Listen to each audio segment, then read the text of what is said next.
All right, ladies and gentlemen, welcome back, you guys.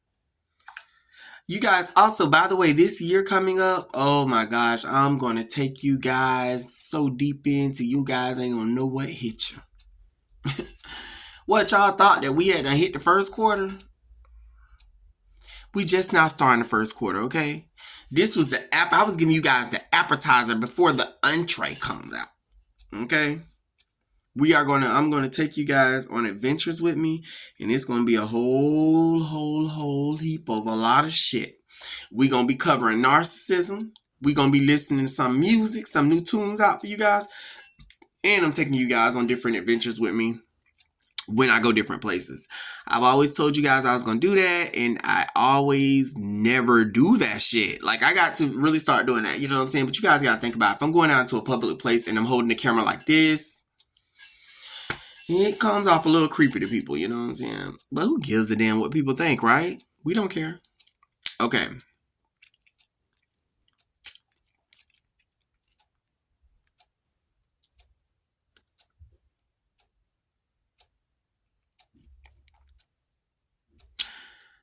What we're going to talk about in this video, ladies and gentlemen,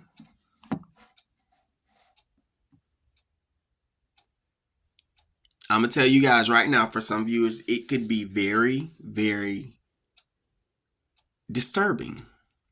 Okay? We're going to talk about hell. Okay? We're going to talk about hell.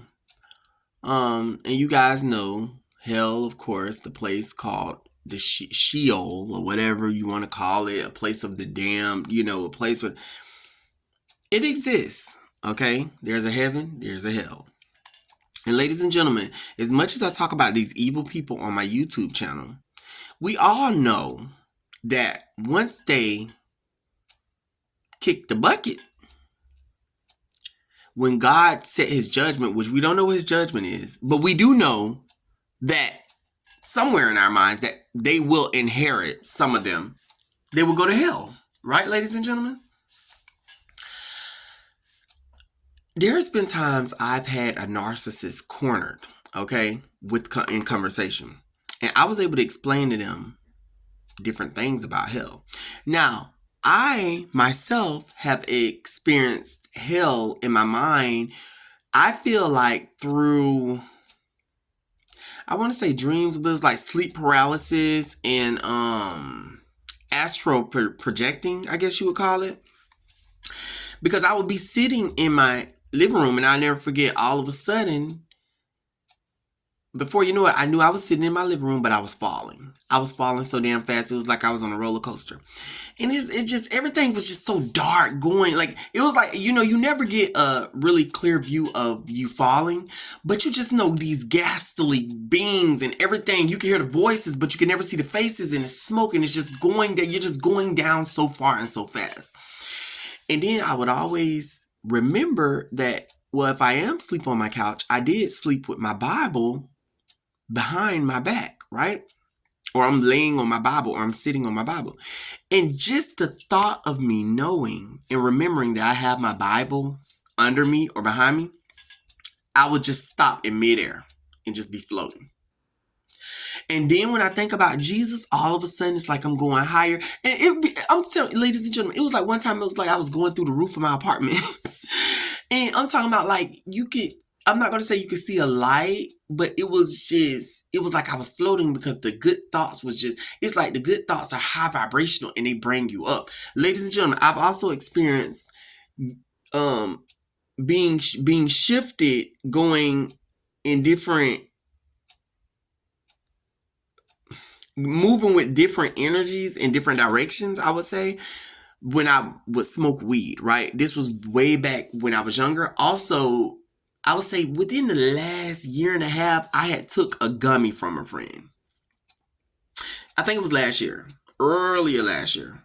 And I had took a gummy, and then I, took another gummy, but it was like very short lived. Like I probably max had like 3 gummies in like a whole month. But I wasn't doing it every month consistently. You get what I'm saying, ladies and gentlemen? And I would never forget, like, feeling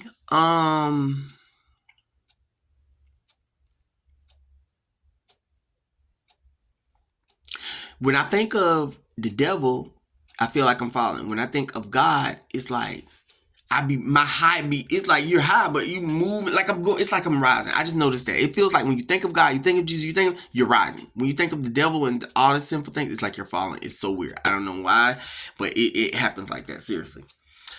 But the thing about it is, ladies and gentlemen, okay, that's my experiences. Okay, but I can honestly say that I can't say that I physically have been there. I just know what I've experienced. But ladies and gentlemen, there are testimonies of people that I kind of believe that is accurate, that they have actually went to hell and back, okay? First of all, it was Mary Kay Baxter. Like I told you guys, I discovered her book in the 5th grade, okay? I read a little bit of it and I just dropped it and I was terrified. I didn't know what to be terrified of because I didn't understand the book.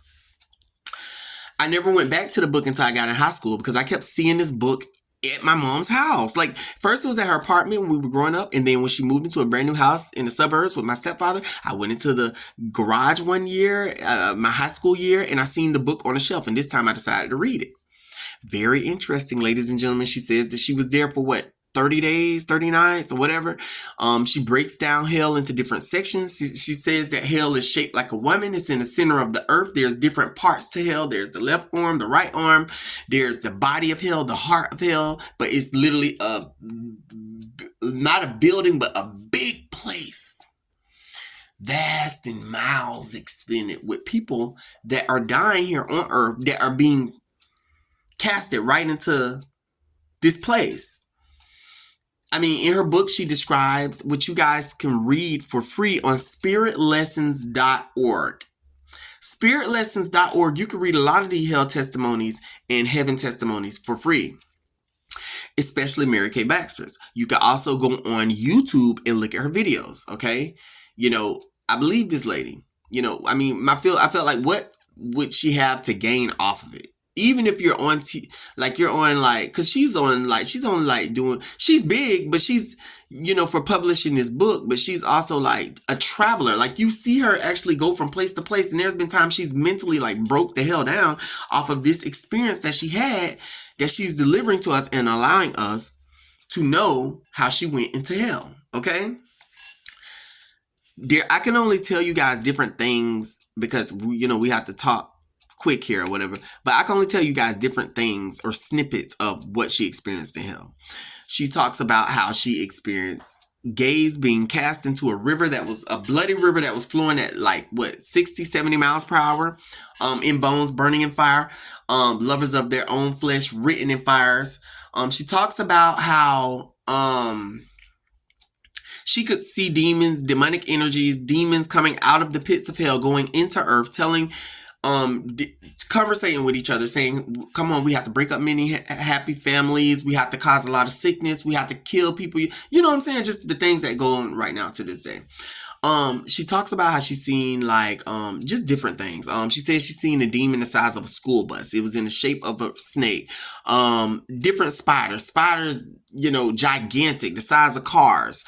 Different things where there's one thing that was very interesting that she talked about, and she said that there was a situation where she was led to being having to experience hell, because a lot of times she would go through this place with Jesus, ladies and gentlemen. And she said that she remembered a demon touching her and it felt like 1,000 razor blades were going through her body. Now, I will tell you guys this, ladies and gentlemen. These narcissists are walking this planet, causing a lot of chaos, doing all of this evil work for Satan, who is going to destroy them.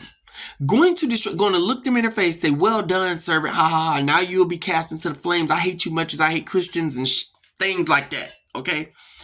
But they're going around. If the narcissist was really smart, ladies and gentlemen, they would change their thought process and they would change the way that they treat people, okay? Because this is just flat out where they're heading.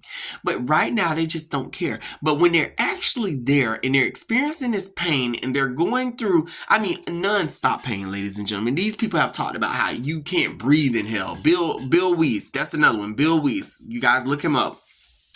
Okay, there was another video I watched with a young man. He had dreads. This guy had no kind of fame or nothing going on. He was just a regular kid. He had experienced a hell testimony in the hospital. His mother was actually, because he was so traumatized, his mother was actually trying to get him to calm down and to explain it while they were on his cell phone in the hospital. This video has been loaded up. Ladies and gentlemen, it's hundreds of videos where people are talking about this dark place that once you close your eyes and you're a sinner, you will go to, and you would never ever see the light of day. You would know that you're in hell, and there's nothing that you can do to turn it around, and Jesus is not getting you out. He can't, because you rejected him. Ladies and gentlemen, I don't know about you guys, but that's a place I don't want to go. You know, I mean, reading in the Bible, you know, hell is just a holding cell for people. I mean, these people are burning very grotesquely, like things that you see in a movie where their flesh is just falling off, their bones just screaming, and it's like they just can't get out. It's scary. It's terrifying. I can just, it's so crazy, because even with Mary Kay Baxter talking about it, it's like I can picture it. When I was younger, my grandmother would always take me to different stage plays, and I used to always feel like, why would she have me going to these things? Because I would go to them, and they were called Heaven Gates, Hell Flames. And it was at this local church in my city called Victory. Okay, it was close to the north side, close to our shopping mall. And I would never forget, my grandmother would take me there, and I would be like, why is she taking me there? Because it was so weird. She would take me to these plays where it was like they would run different scenarios where people had actually died. And some of them rejected Christ and went to hell, and some of them were able to get salvation. And it would be this awkward set where you would see the angels on one side, and you wouldn't see the demons, but you would see, or, you know, just, it would just be pitch black dark over here and light on this side. And when someone went to heaven, the angels would raise their hands up like this. You guys can actually Google these videos. They would raise their hands up like this and just be like, you know, farewell, servant, like, you well done, or whatever. And the light would shine on them. But when someone went to hell, the angels would bow their heads in like sadness, and then you would catch this demonic entity that would come out while this person is screaming like crazy, and would take them in the back, and like as if they went to hell and destroyed them. Hey, it would be terrifying when I was younger, but my grandmother just always took me there. It was as if she wanted to instill something inside of me, that she wanted to let me know, like, look, like, it's just something about you, like, it was almost like you're the chosen one. You're the one that can see through all of the manipulation and the evil and the narcissism and shit in the family. You're the one that's going to, at the end of the day, wear a cape and damn near keep our family from goddamn crumbling, you know? Is what it gave, now that I'm older and able to understand. But I just want you guys to know, let me tell you something. Hell is not worth, it ain't worth it. You know, treating somebody like shit for no reason just to go there, it's not worth it. So ladies and gentlemen, you know, do your research, you know, look it up, because it's a very, very real place. And the second that you close your eyes, there's no undoing it. It's a wrap. And what's so scary is, I always like to say, what's so scary to me is people that actually like die and cross over, and the panic that they experience when they realize that they cannot come back over to this side. Wouldn't that be just... I'm already claustrophobic when it comes down to different certain things, especially elevators. And I could just imagine being in this spiritual realm, but it's so real, and there's nothing I can do to get back to my family on the other side, to tell them, hey, I'm in hell, I need you guys to come save me, like, hell is real, oh my gosh, I'm experiencing it, you guys changed your life, and there's nothing I could do to conversate with, you know. It's just something to think about. I'll see you guys in more videos. You guys be safe. Happy New Year's. You guys be hyper vigilant, and remember to serve God to the best of your abilities, and watch out for toxic people. Bye-bye.